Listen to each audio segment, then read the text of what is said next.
Oh, this is the life. Julia, what are you doing? I'm just sitting on a beach. Well, money gets handed to me on a silver platter. Thank you. How is that possible? It's called passive income, babe. Get with it. Oh yeah, I've heard of that, but is that really possible outside of daydreams? Daydreams? Oh, dang it. You just have to ruin everything, don't you? Passive income is technically a real thing, but that's not how it works.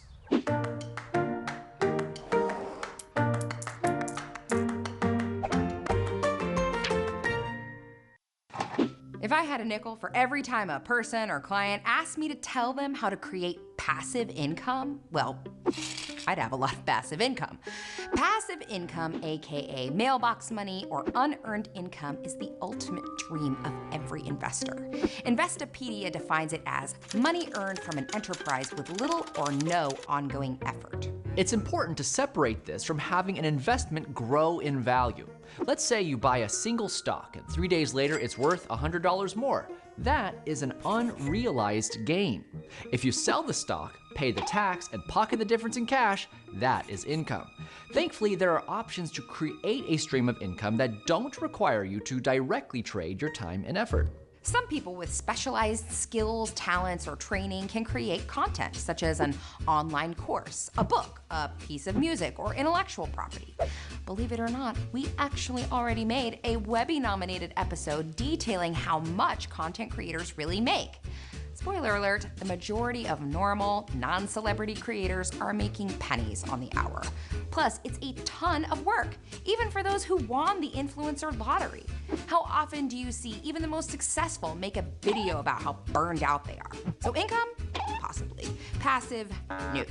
You could also start your own business that eventually runs itself. But there are a lot of steps to get there. First, it has to be successful enough to create consistent profit. Unfortunately, if you ask anyone who has a profitable business, they'll tell you that it is the opposite of effortless. Secondly, you need to have the skill to make great hires and eventually step back from your role while maintaining some sort of payout structure. So this too needs to be kicked off the passive list. So what does fit the definition of passive income? Let's start with a shout out to defined benefit plans, aka the pension. I know they may seem like a thing of a bygone era, but they're not completely off the map yet. Pensions are, for the most part, paid for and managed by the employer or an employee organization, like a union. The amount the person gets paid out is a function of how long they've worked and how much they were earning over that period of time. Many of them can last no matter how long you live, and sometimes be transferred to a remaining immediate family member upon your death. Unfortunately, pensions within the private sector are pretty much toast. Some unionized employees like the United Auto Workers and the Teamsters have fought to keep some version of pensions around, although not often for newer, younger employees. Public school teachers, active duty military members, and federal, state, and municipal government employees also tend to have access to them. But in order for you to get enough money to live off of, you need to work in the same sector for a long period of time. And you can't access them until retirement age. Between the ages of 25 to 34, the average worker is going to hold 4.5 different jobs. So if you do happen to gain a relatively small one during your time in the workforce, you can deal with it in a couple of ways. You could roll it out into an IRA and pick the investments yourself. You could accept a lump payment and take the substantial tax hit, or just leave it alone, especially if you think you might go back to that job again at some point. Ideally, you should talk to a professional about which approach is right for you, as there are a lot of factors to consider. Let's say you want a steady passive income stream, but you don't have access to a pension. You could purchase an annuity. Yeah, so before they continue through a variety of options here, so I think this is a great topic because if you look online or you're looking for financial advice in most social media areas, passive income is like touted by so many folks how easy it is to do. And I think they did a great job, especially at the beginning, highlighting that so many things that people highlight as passive income aren't really that passive, like businesses or I find real estate, they didn't cover it specifically, but I would consider real estate a business. And again, in almost all of these scenarios, there's upfront cost, even if you do something like YouTube or you make some other product or book, usually there's an upfront investment. And so this is often overlooked, and a lot of folks kind of idolize individuals who have already put that investment in and maybe years of time to get to the point where it is actually returning pretty good dividends of some type.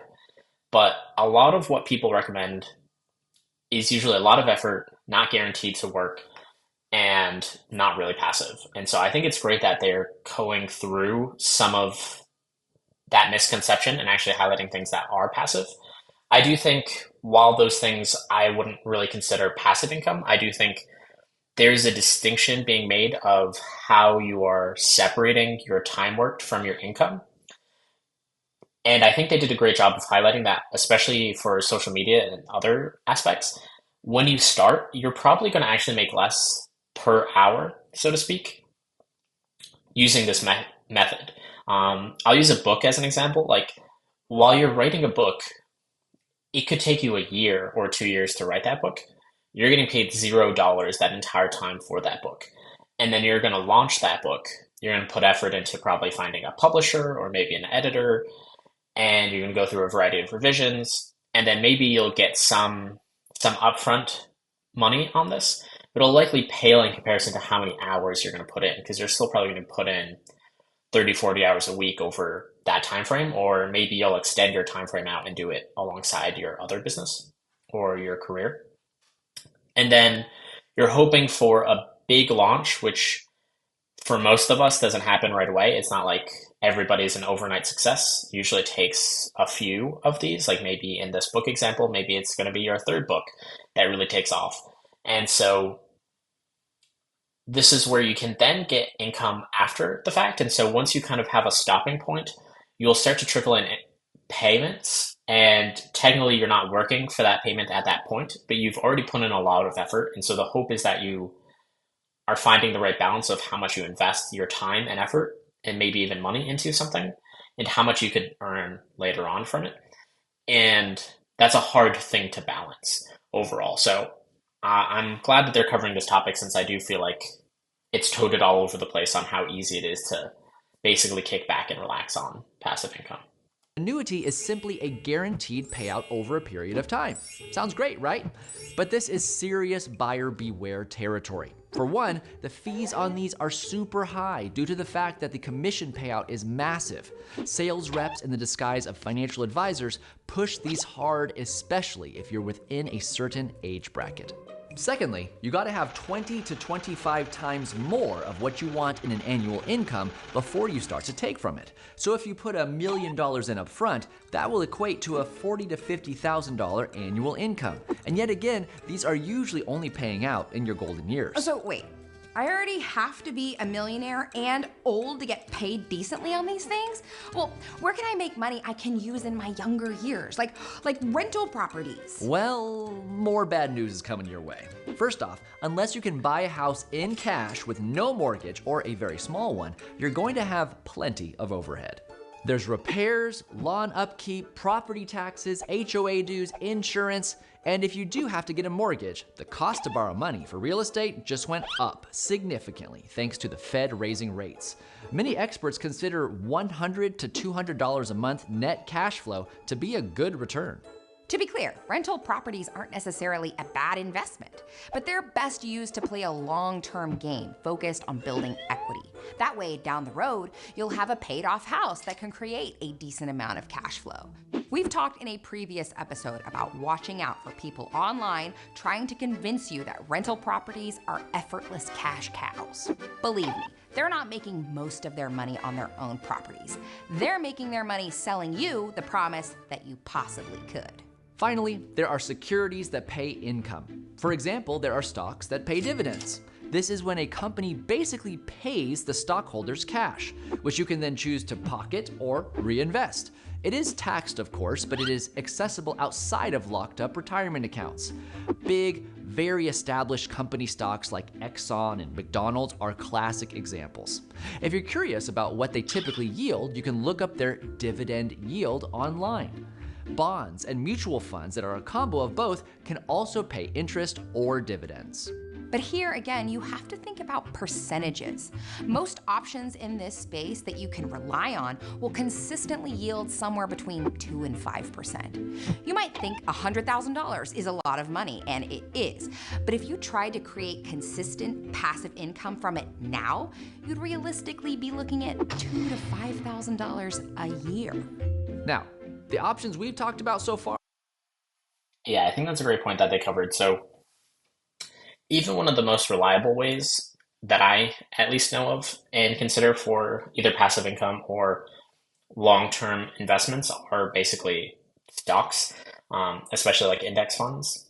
And as I mentioned, even if you're looking for like dividend paying stocks, they pay up to like 5%. I think some very high dividend paying stocks maybe get up to like 8, 10%. But you're not going to expect them to grow as much in value over that time. So most are in that like 2 to 5% range.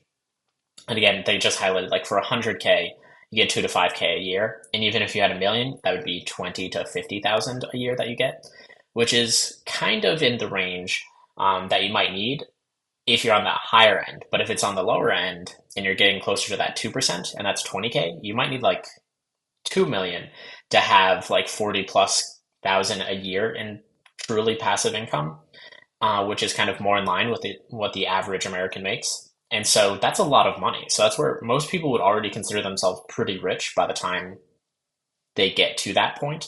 And so again, this is a pretty unrealistic expectation. And a lot of things that I've seen for folks is that when they use this example or they're presented with this information, they kind of point to real estate again or some other option, and they usually look towards leverage. And leverage basically just means debt. And so for like a mortgage, you could potentially go and buy a house and put down 20% and then basically have 80% in debt at that point, and then have rent kind of start to pay you. And then you can try to like build up another down payment and then like repeat, which I feel like is a common method that people recommend online. And this can put you in such a dangerous position because if you're just barely getting by to make the down payments, what happens if you have a huge issue with that house, like it gets flooded or burns down, or you have like a squatter and you need to like get them evicted and pay all these lawyer fees, or maybe like somebody misses rent payments for so long. There's a lot of options that could exist that like if you're kind of on this tightrope of trying to balance all this debt that you have, that could be crushing. If it all works out, it could potentially pay off, but also like you're likely going to be stressed for many, many years, and any misstep could really completely take you all the way down to like bankruptcy or something like that. So definitely would advise caution when looking into these things or trying to like fast forward to the good part by leveraging yourself too much. Are the most universally accessible ones. There are others, of course. The easiest one is just make sure any savings you have is in a high-yield savings account, which are paying more than ever thanks to high interest rates. It's still not much, but it's better than nothing. You could get your car wrapped in advertising. You could get a roommate. But those aren't going to be enough to do anything close to quitting your day job, which is what most people are after when they start Googling this type of thing. Realistically, creating significant passive income between the ages of 30 and 50 requires a substantial amount of luck and effort. You could luck into a job that pays you in equity, ends up going public, and cash out at the right time. You could also finagle getting a high-paying job with minimal debt, live on very little of it for like a decade, and retire early. These things do happen. I mean, some people win the lottery too. Think of passive income like a water well. If you want to be able to take a large amount of water for a long time, it has to be dug very deep. Creating it always requires time, muscle, specialized equipment, and most importantly, patience. And that's our 2 cents. Thanks to our patrons for keeping 2 cents financially healthy. Click the link in the description to become a 2 cents patron.